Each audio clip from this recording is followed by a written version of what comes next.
Okay, we're here with Douglas Alfaro. Did I say that right? Yep.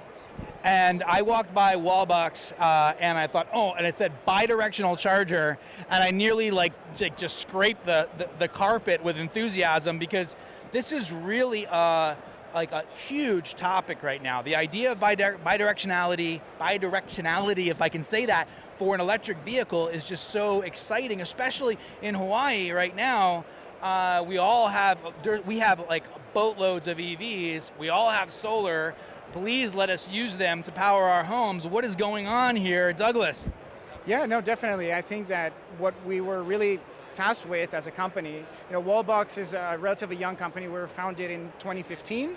We're based in Barcelona, Spain.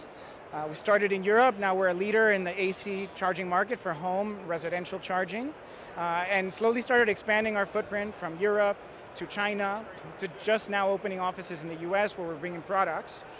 But for us, really, we started the company with the mindset that charging has to be an interactive experience because the EV is one of the largest consuming items in your home. And so we started that with connected chargers where you can set schedules, you can set timers for charging when it's cheap and stopping when it's not. But we wanted to think about it more from an energy management standpoint. What more can we do? And so we used all of our knowledge with AC charging to develop a DC charging system that has bidirectional capabilities, and actually the first DC bidirectional charging system developed specifically for the home and for home consumers. So this is not a small thing. If people are walking by and to have a DC bidirectional charging system allows you to pull energy from your EV and meet loads in your home, is that correct? Yeah, exactly. So this system is capable of utilizing the energy in the vehicle to meet loads within the home or send energy out onto the grid. So it's V to H and V to G, vehicle to home and vehicle to grid capable in a super compact setting. So this is about 14 inches by 14 inches. And so typically bidirectional charging was available in the tens of thousands in a large refrigerator type setting in a fleet depot on a pilot project. Like an aggregator of some kind for a utility scale thing. Now it's in our homes? Exactly, and that's what we want to do. We want to bring it to scale to people's homes. Okay, let's talk specs. Can we get specky now? I really want to understand this. Give me a sense of power capabilities. Is it a level 2 charger? Yes, it's a level 2 charger. Okay, what does that mean in amps? That means in amps, this is capable of 32 amp output, so 7.4-ish max output power, more than sufficient for day-to-day charging, overnight charging.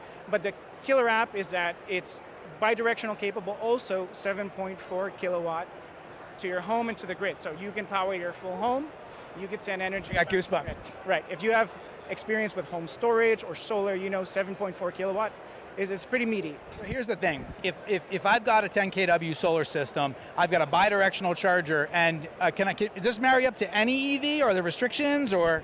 Right, so at the moment, this is capable for CHAdeMO vehicles. So this would be a Nissan Leaf, this would be a Mitsubishi Outlander. Perfect. Right. So Leafs are wonderful because they're so inexpensive right now, so you can buy them on the secondary market. In fact, my daughter's 15, and we were just talking about her having an electric vehicle for the first car for her life, right? So we can get one really inexpensively. I just installed another product that I can charge directly from my solar system only, right? And I'm like, wow, what a cool first car to have. But now we're talking about the prospect of being able to pull energy out of that 30 or 40 or 60 kilowatt hour battery bank and meet the loads of the home at 7.4 kilowatts, or about 35 to 40 amps. Did I hear that correctly? That's exactly right. Now that is not a small amount of backup power. That's actually, if you have a smart panel and you're able to curtail some of your 2-pole loads, at that moment you practically have whole house backup.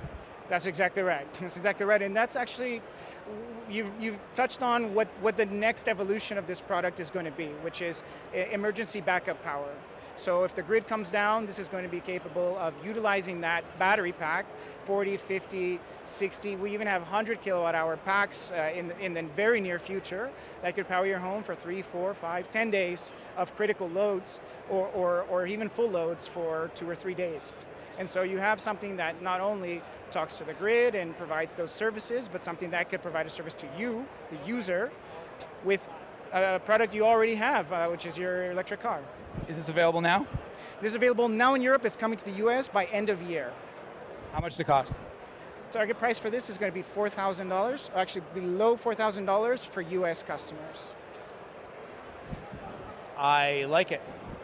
Oh, definitely. Absolutely, yeah. We're bringing this down to utility costs, but if you think about the use cases for this product, we actually have a partner in the UK, it's a utility company, and they actually give this charger for free to the customer. They say, okay, here's a charger, it's free, and for a fixed price, we give you a Nissan Leaf and your monthly energy bill.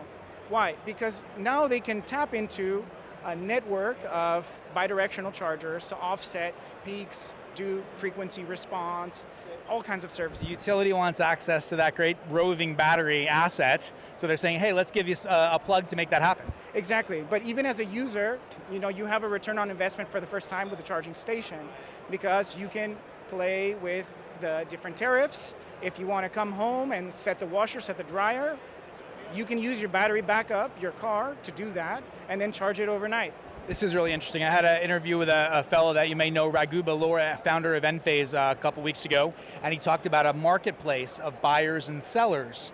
And so you just added a new seller to the mix because your car now, your system, your solar system or whatever could say, hey, we want to use energy for our washer, like you just said.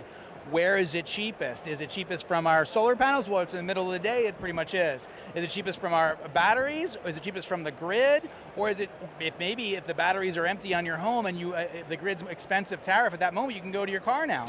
Yeah, that's exactly right. So you add another element to the energy ecosystem.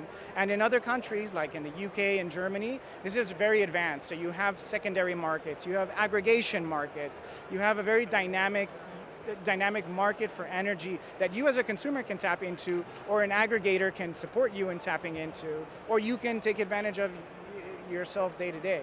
So I assumed immediately that it was a backup scenario, and you say you're moving towards backup, and so you're really functioning in kind of almost like a support mechanism for your home in terms of where you buy and where you buy electricity from. So in a design capacity for solar, it's very interesting because right now we're in a post-NEM world in Hawaii. And so we need to provide self-supply systems with their own storage as a default. 80% of permit pulls are solar plus storage right now at this moment. So this actually could allow us to downsize the batteries a little bit and then have answer, because if you're driving an EV, I mean, I've sized solar systems for people with 2 EVs already, right?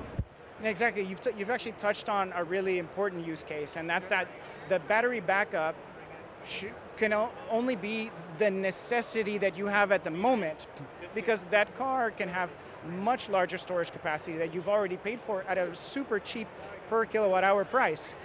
And so you can use that car as an asset to top off your storage system, to store from your solar system for transport, for home use, or to put energy back onto the grid.